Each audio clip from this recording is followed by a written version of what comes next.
Sana Gadesha, na ingekuwa ni wewe mtazamaji ungefanya nini? Sasa tuelekea hadi kaunti ya Kakamega kutoka Kiambu.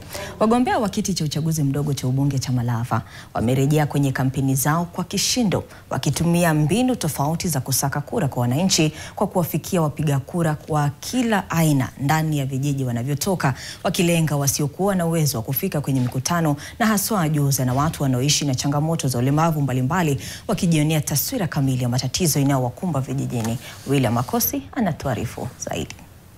Wagombea wa kiti hicho wamelenga wazee pamoja na kina mama, wakiwemo ajuza ambao mara mingi wanasemekana kujitokeza na kupiga kura kwa wingi ikilinganishwa na wanaume na vijana.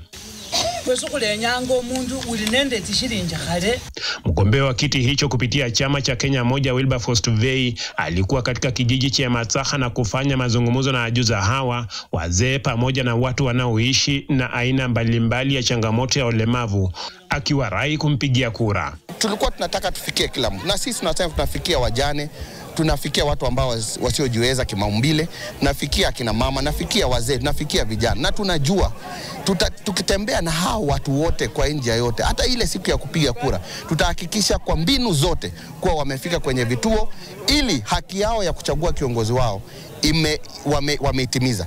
Hatutaki watu wa pesa, kwa maana mtu wa pesa akienda huko ataingia serikalini na hata tuchale sisi hata wachane. Je, mzuri wewe fike kwa vijiji ndio uone shida yenye iko, wamama wako namna gani ndio upate kura.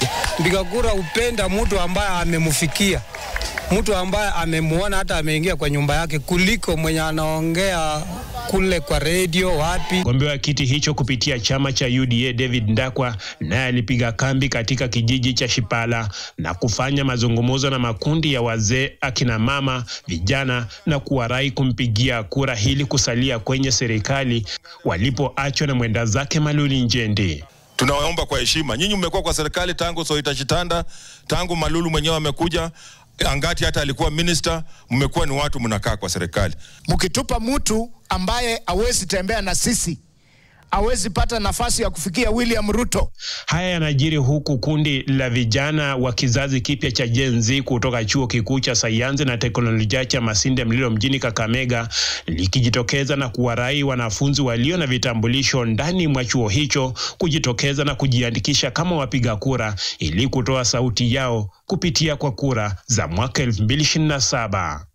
Tunazunguka, hata kama sasa tumekuwa Busia, tunaenda kwa zile universities tuki-encourage watu wachukue kura.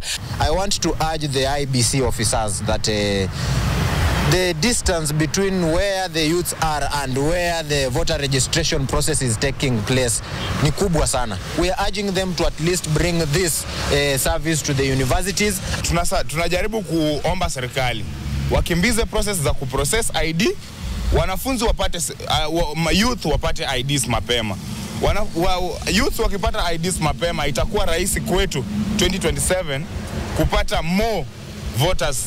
William Makosi, NTV Mashinani, nikiwa eneo bunge la Malava, kaunti ya Kakamega.